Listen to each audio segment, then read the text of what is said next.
nandito na naman tayo sa another episode ng ating vlogs, Badong Aratelis po. Pag-uusapan natin ngayon, ito po, no? Yung naganap po kanina na mini trial, simula po ng mini trial. Ulit-ulitin po natin to mini trial na to. Naku, napakarami pong impormasyon, napakarami pong dapat natin talakayin ngayong gabi na ito. Kaya kapit lang po kayo, makilahok po kayo kung ano po yung naguguluhan kayo. Ipapaliwanag po natin yan ayon po sa ating pagkakaunawa at sa tulong na rin ng magagaling na abogado. Papakita ko po sa inyo ngayon, ito pong mga bugok na congressman at matatalinong congressman. Makikita po natin yan ngayon. Iyan. Okay. Ang constitutional at fishing expedition, yan lang po ang pwede nating masummarize sa ginagawa na to ng Justice Committee.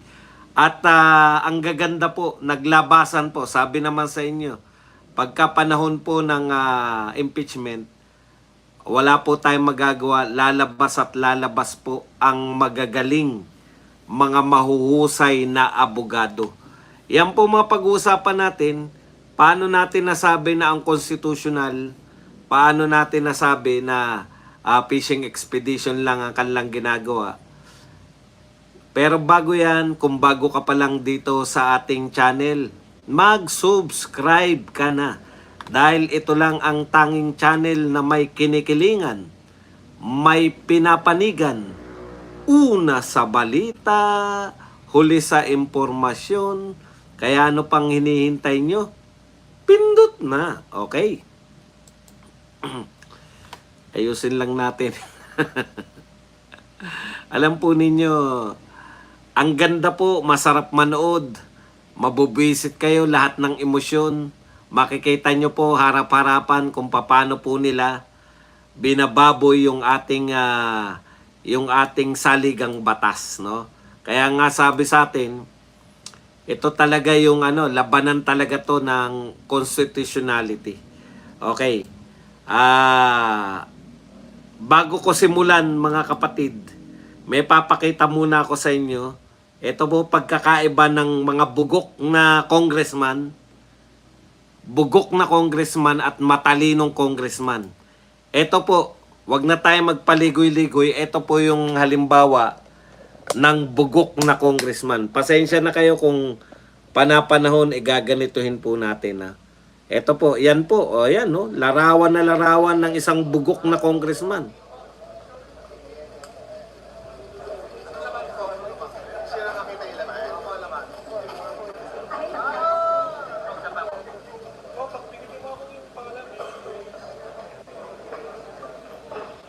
Mary Grace Piatos.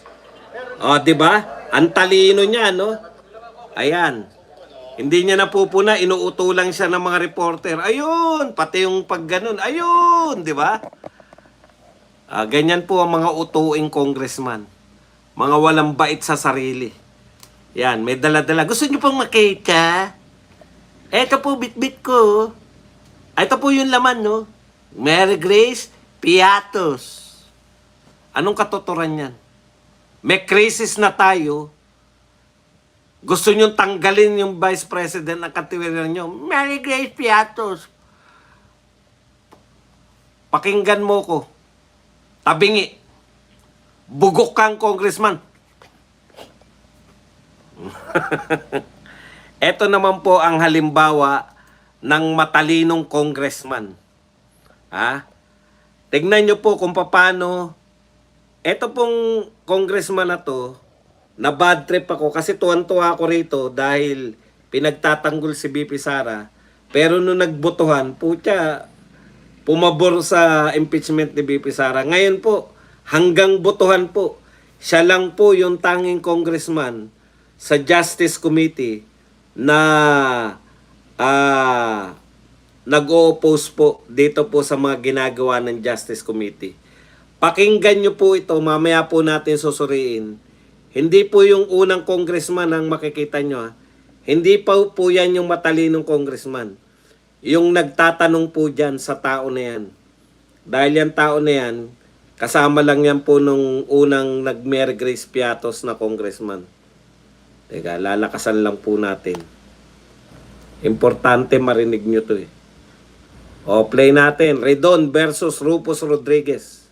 You like to Madam Chair. make additional manifestation? May I secure from Congressman Ridon statement of ultimate facts in the third and fourth complaint, which mentions these corporations? Are there any? None. There is none. None. Second, are there annexes that would show in the third and fourth complaint that would, mention and that will pertain to why you're going to ask for subpoena to Sistecom to the SEC and for the records there? Are there annexes in the complaint? There is none. Madam Chair, clearly this will be the biggest fishing fleet expedition that we are doing. Because it was, we only deal with ultimate facts. In fact, we are trying here to determine whether there is violation of the 6 grounds of the Constitution as stated in the 2 complaints. And so therefore, how can we have that, Madam Chair? So that's the first one. Secondly, did I hear from you that you want records from a law? O, mamaya na yung second linya. Dito muna tayo sa una. Nanghingi ng record si Redon, di ba? Nanghingi sila ng record subpoena Dutestecum. Nanghingi sila ng record sa mga kumpanya. Yung mga kumpanya po na yan, kumpanya po ni BP Sara. Ang tanong ni Rufus Rodriguez, naroon ba sa complaint? Pinangalanan ba ng complainant yung mga korporasyon na hinihingian mo ng pinapasabpina mo yung record? Pinangalanan ba yan ng mga nagreklamo? Hindi. Sa mga annexes ba na binigay, yung mga ebidensyang binigay, pinangalanan ba ng mga nagreklamo yung mga pinapasabpina mong korporasyon? Hindi rin. Ano ang konklusyon nito ni Rufus Rodriguez? Ang konklusyon ni Rufus Rodriguez, biggest fishing expedition. Ibig sabihin, hindi naman inirereklamo, hindi nga pinangalanan yung mga hiningan mo ng ebidensya. Nangingi ka ng ebidensya sa SEC. Hindi nga nila pinangalanan nung mismong nagrereklamo yung mga korporasyon na yan. Ikaw ba ang nagrereklamo Redon? Hindi naman ikaw eh. Ang sabi nyo, hindi yan trial. Di ba? Ang sabi nyo, hindi yan, mamaya na, malalawig na ako eh. Eto pa po, tuloy lang natin yung magagaling na abogado.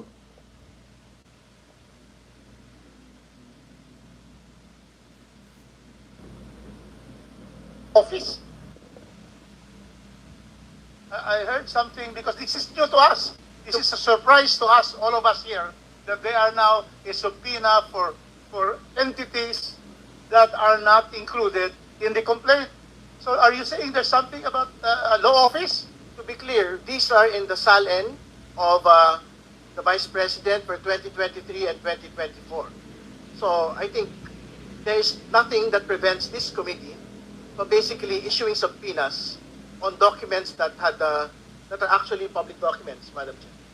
No, I'm asking specifically. There was a statement. You're asking for subpoena for a law office. Yes, because our assumption is that this is an incorporated law office because it was stated as one of the business interests of the Vice President in her SALN. Aware of the privilege communication between lawyers and client, this will exactly violate the provision of privilege. You cannot subpoena law firms for representing a person either accused or in impeachment cases. How can we subpoena a law firm for acting as a lawyer for the Vice President? Can you give us a reason why we should subpoena law firms under the rules of court and under the Code of Professional Responsibility? We cannot subpoena records of a law firm. You like to Madam Chair, make additional manifestation? May I secure from Ayan po, Congressman mga Ridon's, kapatid. statement? So dalawa po yung tinututulan nito ni Rufus Rodriguez na pinapasabpina. No? Una po yung mga korporasyon, ikalawa yung law firm. Hindi po natin alam yan. Marami po tayong matututunan dito. O, paliwanag lang natin ng konti. Pinapasabpina nila yung mga korporasyon na wala naman dun sa complaint. Ibig sabihin, fishing expedition talaga yung gusto nito ni Redon. Hindi po ba? Napakalinaw po nun. Kayo po, hindi po kayo complainant. Ikalawa, hindi rin kayo trial dapat. Ngayon, kung trial na yan, pwede po yan kung trial. Kasi pag nasa trial na po, lahat na nang po pwede. Pwede na kayong magpasabpina. Trial na eh. 'Di ba? Kasi nakatago po yan lahat eh. O, ngayon, kung trial na po yan, ire-request po ng prosecution, katulad po ng ginawa ng mga congressman nung panahon ni Corona, ni-request nila sa Senate impeachment trial na ipasabpina yung mga record na gusto nila. Ngayon po, pinapasabpina nila, nakakalito na, 'di ba? Sabi ng kanilang chairman, mini trial. Sabi ng lahat ng congressman, hindi yung trial kundi ano lang. Kaya po kino-question ni BP Sara, ng kampo ni BP Sara, unconstitutional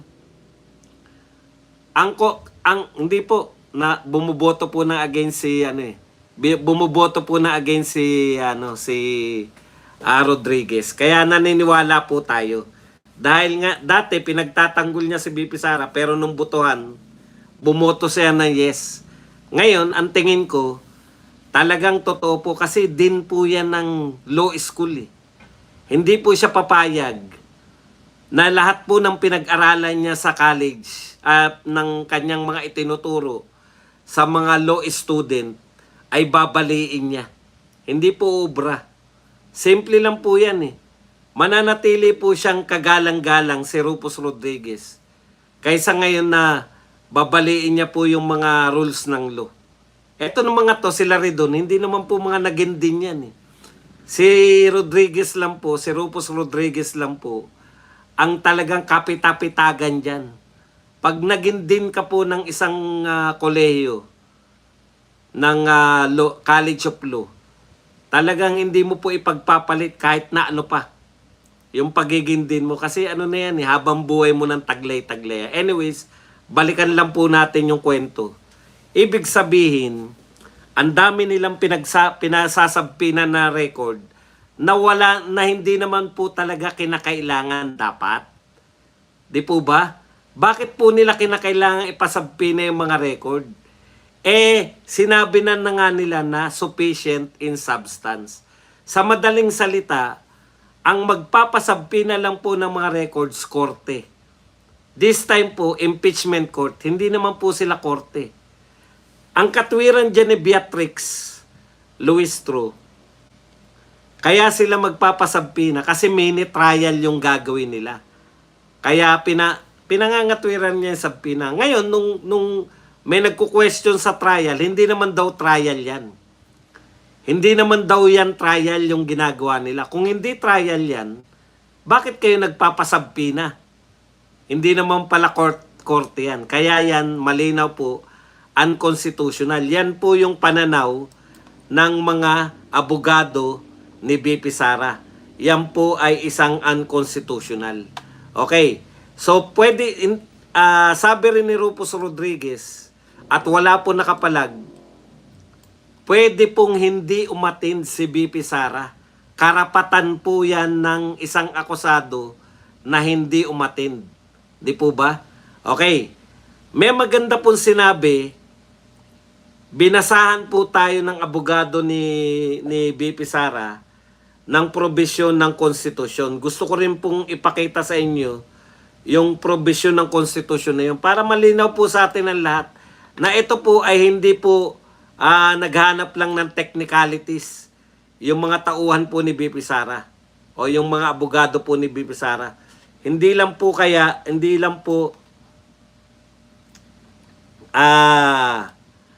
technicalities. Ito po, pakinggan po natin ng kaunti. Gusto ko yung maikli lang kasi ang haba nung iba eh. Pakinggan lang po natin ng kaunti yung sinabi ng abogado mismo ni BP Sara. Etong babae.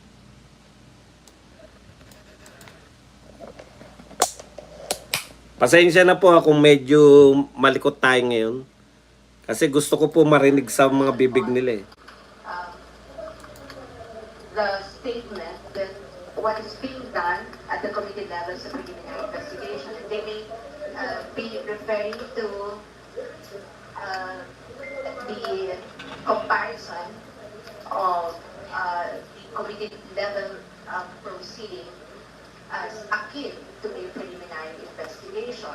However, if you have taken note of the past statements by members of the committee, and this is not even something that we said or stated, the third mini trial did not come from the defense. The third mini trial came from members of the committee. And in fact, you only have to look probably in the internet or search them yourselves to know that there has in the Duterte ruling, both in the 2025 and 2026 decisions of the Supreme Court, that constitutional parameters with respect to the conduct of the entire impeachment proceedings should always be complied with, especially given that it's not only a purely political proceeding, it is also a legal proceeding, and therefore must comply with the fundamental law. And what is our fundamental law? Our fundamental law is the Constitution. You don't even have to write it in any contracts or agreements or any rules. It's being written in every rules, in every contract. That's how fundamental the objection of the respondent is to the committee proceedings. Okay. Teka lang. Mas madali po unawain kung ako na lang magpaliwanag. Yan minsan ang problema sa mga abogado eh. Kaya kinakailangan po natin yung mga katulad ni Badong na para mas maintindihan po natin. Dalawa po yung sinasabi niya. No? Una, hindi po galing sa depensa yung pagsasabi na ang ginagawa nila mini trial.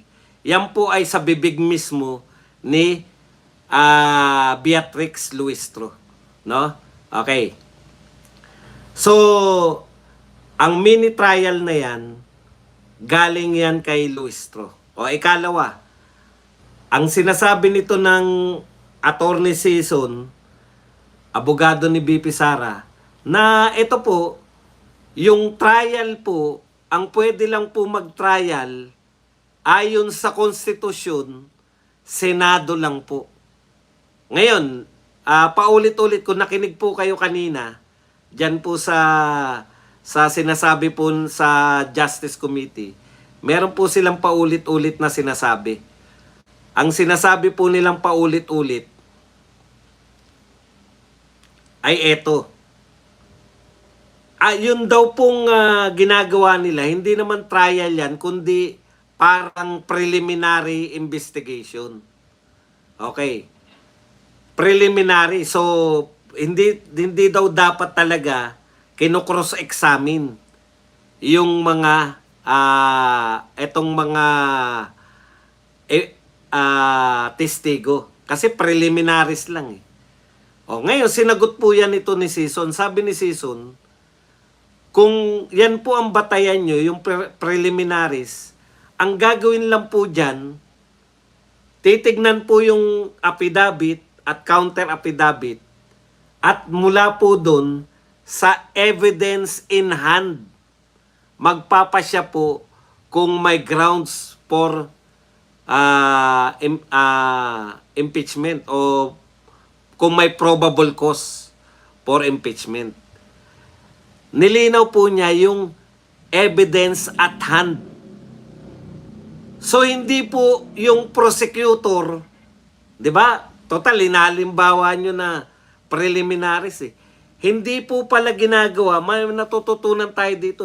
Hindi po yung prosecutor yung maghahanap ng mga ebidensya para po dito sa mga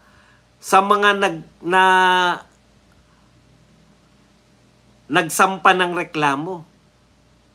Hindi po sila yung maghanap. Kung ano po yung ebidensya ng nagrereklamo, yun na po yun. Mula po dun, magpapasya.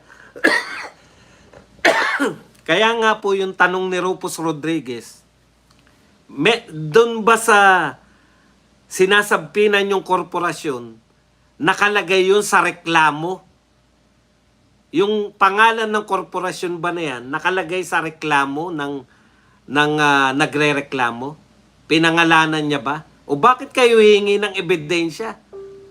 Bakit kayo hihingi ng sabpina ng mga papeles ng korporasyon na yan?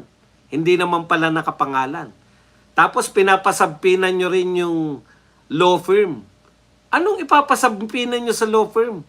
Wala pa pong narinig si Rufus Rodriguez sa tagal niya ng abogado, sa tagal niya na nagtuturo ng law. Din pa yan ng isang college of law. Wala pa siya narinig na sinabpina yung law office. First time po na ipapasabpina mo kasi nga po bawal isabpina yan dahil yung mga papeles dyan, lalabagin mo yung sa pagitan ninyo ng yung confidentiality sa pagitan ng abogado at ng kanyang kliyente. So talagang ito po ay napakalaking fishing expedition lamang. Dapat po nagpapasya kayo as is. Kung ano yung binigay na ebidensya sa inyo, hindi nyo po katungkulan, yun kasi yung problema eh. Parang inaako nila, parang ganito po ang ginawa sa kanila eh. May nagreklamo, nakita nila na kulang yung ebidensya, nakita nila na pag eto lang yung ebidensya natin, ibabasura lang to ng Senado, kaya hanap tayo ng ebidensya. Hindi nyo po tungkulin niya maghanap ng ebidensya. Lalong hindi nyo tungkulin yung magdala ka ng Mary Grace, tapos may lamang piatos. Binababoy ninyo ang impeachment trial. Ang impeachment po, sa totoo lang po, ang impeachment po, sagrado po yan, nakalagay po sa konstitusyon. Pero ang nakalagay po sa konstitusyon, ang trabaho po ng House of Representatives, mag-initiate ng impeachment process, hindi po mag-trial.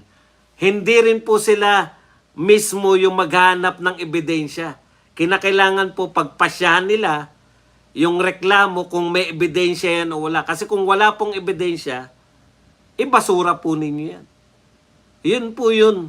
Yan po ang pagkakamali ng nitong House of Representatives. Ngayon, mate-technical po ba sila? Dahil hindi po sila pwedeng matechnical. Hindi po technical yan. Iba po yung tinitechnical sila. Kasi parang sinasabi na ngayon, tinitechnical nyo lang eh. Lalapit kayo sa Supreme Court para matechnical lang. Hindi po. Kaya lalapit sa Supreme Court, question po yan, hindi po ng technicality. Question po yan, question po yan ng constitutionality. Paano mo natiyak ba dong nalalapit si BP Sara sa Supreme Court? Nakita nyo naman po yung mga pronouncement ng kanilang mga abogado. Unconstitutional to, mali yung ginagawa nila, hindi dapat nagtatrial, Senate lang po ang pwedeng mag-trial. Okay, ang dami pong question eh. May question po si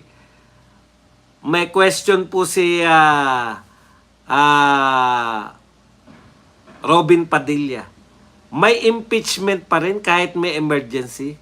Parang ano po yan, yung tatay mo o nanay mo nagmamadyong. No? Nagmamadyong yung nanay at tatay mo. Tapos may sinabi, Aling Bekang, yung anak nyo po nasa gasaan, emergency. Dinala po sa emergency. Ano po ang ginawa ni Aling Bekang? Yung normal pong gagawin ni Aling Bekang, iiwan yung pagmamadyong, tatakbo sa emergency sa ospital. Di po ba? Kasi may emergency situation. Diyan po humuhugot yung tanong ni Robin Padilla. Ano yung sinabi ni Robin? May God bless us. May emergency na, tuloy pa rin sa pagmamadyong. Wala kayong pakialam sa Pilipinas. May emergency na. Kaya po tinawag na emergency. Hindi po kami nagtawag ng emergency. Si BBM po, presidente ng Pilipinas. May emergency na. Tuloy pa rin ang pagmamadyong nyo. Ganun kayo kawalang hiya. Bakit naman sa dinami-dami badong pagmamadyong?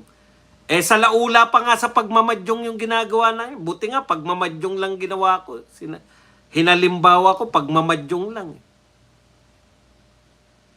Dahil ang ginagawa ninyo ay labag sa batas, unconstitutional. Kami ba nagsabi niyan? Hindi. Ang ginagawa ninyo ay fishing expedition. Kami ba nagsabi niyan? Hindi. O baka naman mga pro-Duterte lang nagsasabi na fishing expedition. Hindi. Sino po? Si Rufus Rodriguez, miyembro ng Justice Committee. Mismong miyembro nyo, hindi nakakatiis. Yung pinakamatalino sa batas na member ng Justice Committee, si Rufus Rodriguez, nagdedeklara na ang ginagawa natin ay pinakamalaking fishing expedition. Pinakamalaki. Fishing expedition. Hindi po galing sa Duterte yan. Dilawan po yan si Rufus Rodriguez. Hindi po yan galing sa kampo ng Duterte. Yan po ay galing mismo sa Justice Committee. Ang ginagawa daw nila ay fishing expedition. May emergency na, nagmamadyong pa kayo. Itigil niyo yung pagmamadyong. Tumulong kayo. Okay lang po, sabihin nyo man yan na napalabas lang, okay lang po sa akin yan. At least, yung nagsasabi ng totoo. Kasi tayo, wala na tayong pakialam kung totoo yung sinasabi. Hindi ba totoo yung sinasabi? Sabi ko nga sa inyo, mas kakampi nila, mas magandang gamitin yung sinasabi ng kakampi nila. Hindi nyo po ba naunawaan hanggang ngayon yung ginagawa natin? Kakampi na nila. May sinasabi pang mali sa ginagawa nila. Bawal nating gamitin yun. Totoo ba yung sinasabi ni Rufus Rodriguez o hindi? Totoo. Ano po bang bakit po ba kayo takot sa katotohanan? Hindi po ba? Kahit sino po ang magsabi, basta po totoo, kinakailangan po nating tanggapin. Hindi naman po natin tinatanggap na sinasabi natin, welcome sa Duterte DDS world. Hindi naman siya nag-a-apply. Nagsasalita siya, parang si Erice. Ako ay Sandilawan, ako ay anti-Duterte. Pero ginigipit ako ni Sandro Marcos. Ay, wag tayong maniwala dyan, di pala Duterte yan. Ginigipit na nga siya. Hindi pa rin kayo maniniwala na ginigipit siya. Ganun lang po yung pag nagsasabi po ng totoo, kahit hindi po natin kakampi, ano yan, paniniwalaan nyo lang, kakampi natin. Yun na nga yun, hindi na nga natin kakampi. Nagsasalita pa ng pabor sa atin, ayaw ba natin nun? At hindi po basta abogado yan, din po yan ng College of Law. Kung ilan lang po yung kung ilan lang po yung eskwelahan na may law, yan lang po ang mga din. Ganyan lang po kakonti. Okay. So, ikalawang kontras-kontras. Yun nga, no? May emergency na, tuloy lang sa pagmamadyong. Una, mismong miyembro nila ang nagsasabi na fishing expedition. Mismong miyembro. Okay. Ikalawa po, sa mga ano po, mga testimonya ng mga testigo. O ito po That is a right not to be able to appear. There is no need for the Vice President to appear in hearing because that is a right. Ayan po, ang sagot natin. Right po ni Vice President Sara Duterte na hindi dumalo. Ano yung winawala nito ni De Lima? De Lima na bastusan umano kay BP Sara, kay BP Inday Sara. Lubang nakakalungkot na ang mismong respondent ay hindi nire-respeto ang pagdinig ng kumiting ito. Alam mo yan yung utak ng mga diktador. Pag hindi dumalo, may karapatan po ba? May karapatan po ba si BP Sara na hindi dumalo? Binababoy nyo nga yung pagkatao ni BP Sara eh. Tapos gusto nyo pang dumalo. Alam niya na nga na binababoy nyo siya eh. Ikaw pa nabastusan, kayo na nga ng bababoy. Sino mas bastos sa inyo? Yung pumatol sa asawa ng may asawa? O si BP Sara na naglilingkod lang? Yung mag-ukusan na magnanakaw si BP Sara? O yung pumatol sa asawa ng may asawa? At pangatwiranan na frailties of a woman? Sino mas bastos ang ginawa? Si BP Sara na binoto ng 32 million o yung pumatol sa driver niya na may asawa? Kala nyo mananahimik pa kami? We take our cue from the Vice President. Dapat pinapatulan na kayo lahat.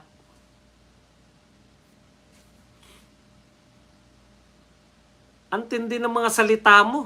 Bastos. Nabastusan ka. Mas bastos yung ginawa mo.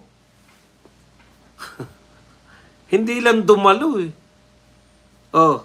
Hindi lang dumalo, bastos na. Ano ba sabi? Tungkol po sa pagdalo, karapatan po yan, lalo na kung babastusin nyo lang. Bakit pa dadalo? Karapatan naman niyang hindi dumalo. Okay, ano pa po ang usapin? Usapin po ng mga testigo. Gaano kayo kabastos? Abogado ni BP Sara, pinasabpinan nyo. Be careful for what you wish for. Baka pumayag. Di ba?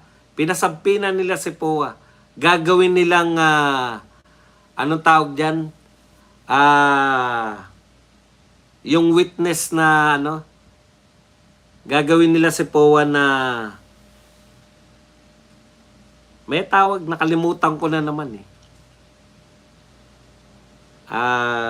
Pinasabpinan nila si POA bilang hindi yung witness na hindi nyo witness, hostile witness. Maraming salamat kay Fengmi. Hostile witness. Akala nila syempre tatanggi lang si POA, etc. Palabas lang naman to lahat eh. Ito po ang sabi ni POA. I will wait for the subpoena. Titignan ko kung ano yung laman ng subpoena. But definitely I'm willing to attend. Wala akong any intention to evade. Be careful what you wish for. Baka magkatotoo po. Gusto nyong umattend dyan si POA? Ang bubugok po ninyo. Umaamin nga si Redon na sinasabpina ninyo. Sinasabpinan ninyo yung mga korporasyon na hindi naman nakalagay sa complaint. Ground po yan para tumakbo sila BP Sara sa Supreme Court. Okay. Bakit po sinasabi na ang constitutional ito? Ito po ang pahayag ni Attorney Sheila Sison. Muling giniit ng kampo ni Vice President Sara Duterte na hindi sila lalawak sa mga pagdinig na itinuturing nilang ang constitutional. Giit na Attorney Sheila Sison, what we are not recognizing is the authority or power to conduct mini trial. Now, with respect to the power of the House of Representatives to initiate impeachment proceedings, that's stated in the Constitution. We recognize that. Again, what we do not recognize is the authority to conduct any form of trial. Yun po ang unconstitutional. Ito po, trial to eh. Nagpapasabpina ka. Ang sabi ni Attorney Sison, magpapasya kayo kung may probable cause sa evidence in hand. Pagkakaintindi ko po ng evidence in hand, titignan natin kung mali ako. Yung hawak nyo ng ebidensya, hindi po, ibig sabihin pag ikaw nagreklamo, yung prosecutor ang maghanap ng ebidensya para sa'yo. Senior Traveler, thank you very much sa $5 na pangkape. Okay. Evidence in hand. Teka lang, baka mali ako eh. Meaning in prosecution.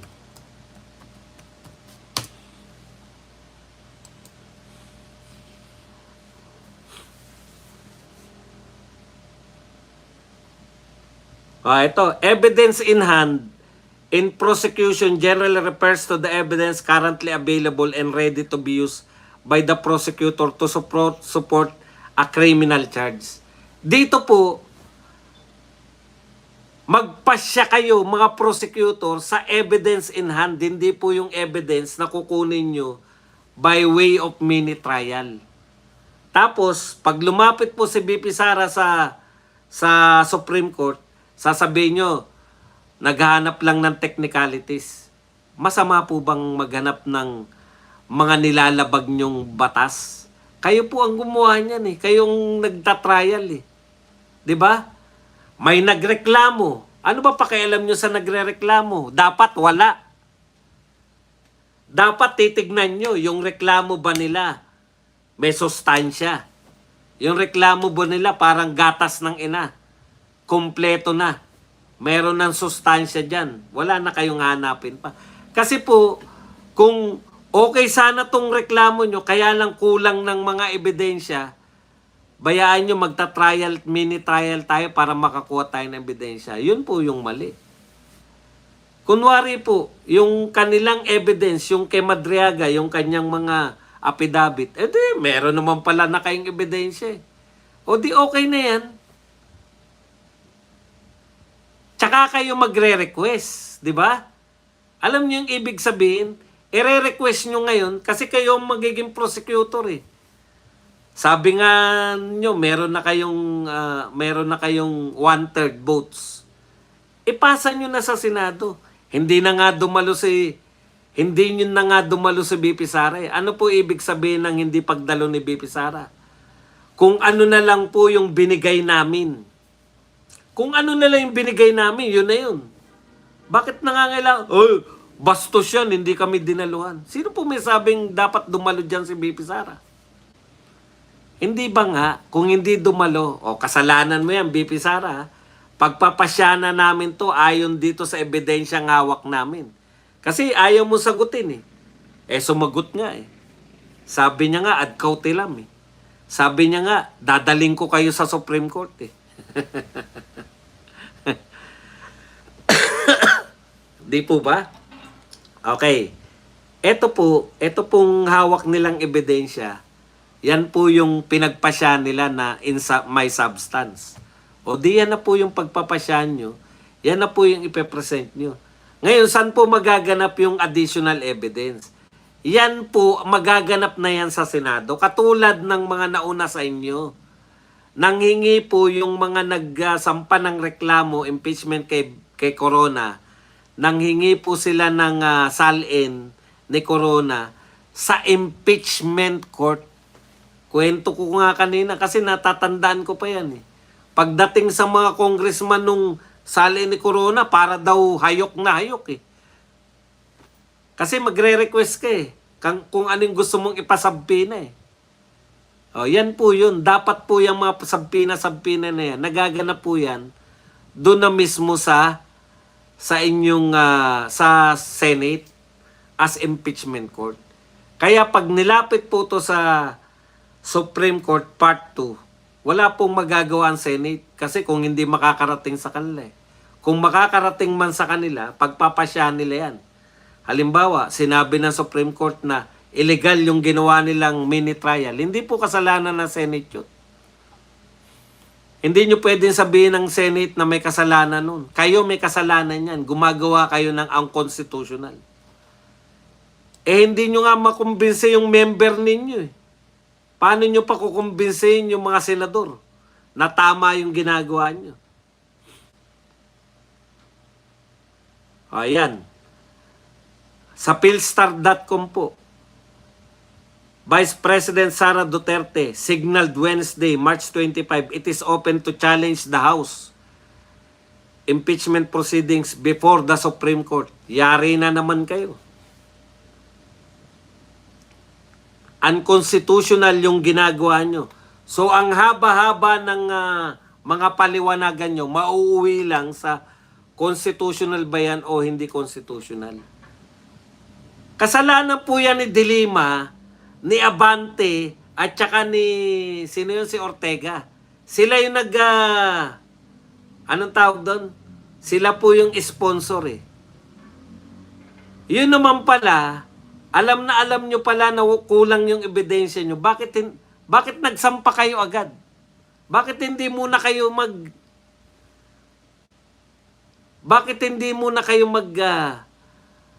kumuha ng mga ebidensya? Tapos ngayon, magagalit ka. Ikaw ang kalaban eh. Ikaw ang sponsor niyan, Dilima eh. Bakit ka magagalit kay BP Sara at nababastusan ka na hindi siya umatin? Hindi ba dapat matuwa ka? Parang ang nangyari, mananalo kayo by default eh, di ba? Hindi na kukwestiyonin ni BP Sara. Ibig sabihin, kung anong pagpapasya nyo, batay sa hawak ninyong ebidensya. Doon tayo nagkakatalo eh.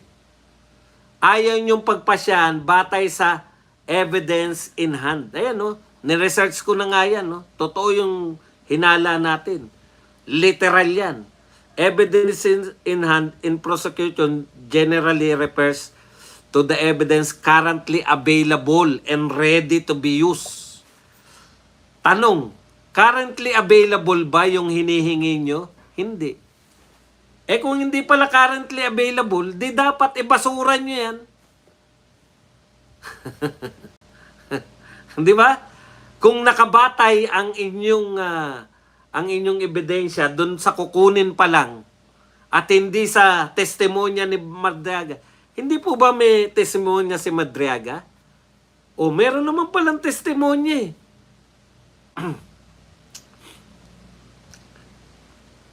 Meron naman palang testimonya. Bakit hindi yun yung pagbatayan ninyo? Bakit kinakailangan nyo pang kumuha ng mga dokumento? At dahil dyan, mapupunta na naman kayo sa Supreme Court. At pag napunta kayo sa Supreme Court, minsan iniisip ko, sinasadya nyo lang magpa-technical eh. Kasi wala naman ang tagal nyo na, no? Ang tagal na po yung usapin ng impeachment na yan. Pero hanggang ngayon, wala pa pong malinaw kung ano talaga yung ebidensya nyo.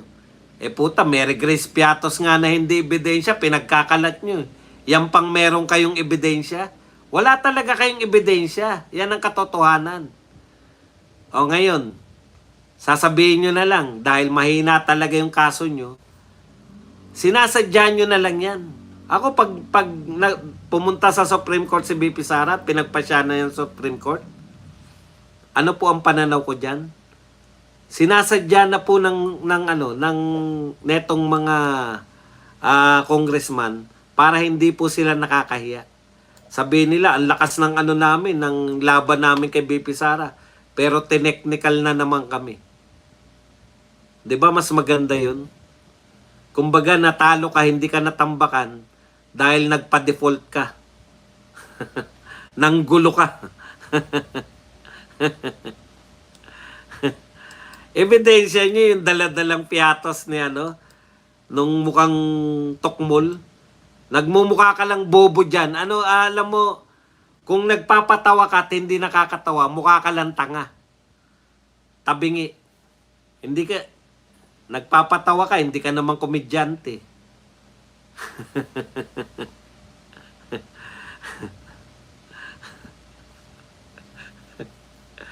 Inggitira kasi. Yung sinasabi ni, napunan nyo ba, parang namamayat na rin si Luis Strong ngayon. Nangangayayat na rin, Huwag mo sabihin, si Redon lang po ang tumataba. Tuwan-tuwa yata si Redon, baka nabigyan na ng gusto niyang hingin. Akbayan to Sara, non-appearance strengthen your guilt. Bakit ano ba yung ano ba yung bintang nyo kay BP Sara na guilty siya? Hindi nyo nga alam kung ano yung binibintang nyo kay BP Sara. Teka lang, baka meron tayo. Okay. Eto sagutan ni Beatrix. Maganda yung banat ni Beatrix dito Teka lang. Eto po. Nawala daw yung sinasabing ayon po kay Beatrix, nawala yung sinasabing bloodbath. Hindi raw dumalo si BP Sara. Asan daw yung bloodbath na sinasabi ni BP Sara? Kala ko ba handa siyang humarap? Kala ko ba handa siyang makipag-bloodbath? Hindi mo naunawaan na Justice Committee. Ang bloodbath na sinasabi sa tunay na trial. Bakit naman siya makikipag-bloodbath dyan? Hindi naman fair trial yan eh. Ambush po yan. Alam mo na nga aambusin ka, pupunta ka pa. Sa rules nyo naman, pwede naman siyang hindi magpakita dyan. Yung bloodbath po na sinasabi, dudurugin kayo ni BP Sara sa isang patas na laban dun po sa Senado. Magkakaharap po kayo, dudurugin kayo ni BP Sara sa Senado. Yun po ang bloodbath dun po. Bakit po siya pupunta riyan para ambusin nyo? Ang bloodbath nyo po yung pang-ambus kay BP Sara. Hindi po ganyan yung bloodbath na alam namin. Ang bloodbath po, makikipag madugong labanan. Maduduguan nyo si BP Sara. Mauutas kayo ni BP Sara. Yan po yung bloodbath. Nakakahiya po kayo pagkatapos. Alam naman namin kung bakit kayo nagsusumikap na ma-impeach si BP Sara. Dahil kami na rin ang sasagot. Ang tanging dahilan kung bakit gusto nyong ma-impeach si BP Sara, takot kayo. Takot kayo na maging presidente si BP Sara dahil nagsabi na hahabulin ang may pananagutan. Okay. Sabi ni Redon, kinakailangan habulin yan dahil corruption yan Ayun naman pala Bakit walang naghabol sa inyo sa pinakamalaking korupsyon? May mga question sa pagkatao nyo. Pag ganun. May mas malaking korupsyon, hindi nyo pinapansin. Dito kayo, kumbaga, prioritization. Anong utak meron? Uunahin nyo yung mas maliit na krimen kaysa sa malaking krimen? Hindi po normal yan. Di po ba? Hindi po yan normal. Okay. Lagi po, ang normal po sa isang naglilingkod, gusto ko sanang magbigay na naman ng halimbawa, kaya lang nananawa na ako, mukhang hindi nila naunawaan Tama naman po yung pagnanakaw ng piso at pagnanakaw ng 3 trilyon ay parehong pagnanakaw. Pero yung pagnanakaw po ng piso, batok lang po katapat nun Ngayon, ang gusto nyo pong problemahin, yung batok lang ang katapat. Di ba? Nahuli na rin nga natin yan si Luis to Sabi niya, paano po yan pag nag-resign na si BP Sara? Titigil nyo na ba impeachment? Hindi, tuloy pa rin. Tuloy pa rin. Kasi nga, inahabol pa rin nila na ma-disqualify siya sa pagtakbo. Akala ko naman, kaya kayo nag-impeach. Kasi hindi po pwedeng kasuhan si BP Sara dahil vice president siya. Akala namin, gusto nyong papanagutin. Di ba yan yung sinasabi nyo, papanagutin si Sara Duterte? Akala namin, gusto nyong papanagutin talaga. Hindi naman pala. Kasi po, pag hindi na po pag hindi na po vice president si Sara Duterte, pwede na po siyang kasuhan ng kriminal sa regular court. Ang buong akala natin, ang purpose nila para makasuhan si BP Sara dahil nananawagan sila ng accountability. Hindi po pala.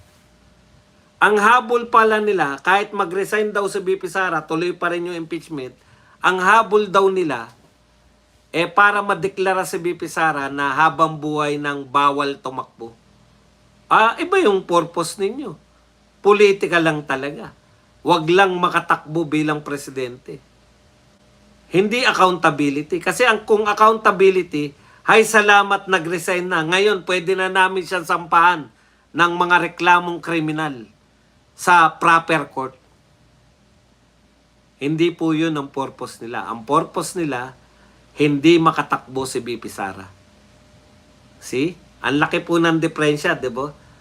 Pati yung mga tao niloloko nyo na kunwari accountability. Kung accountability, unahin nyo yung mga trilyon na ninakaw.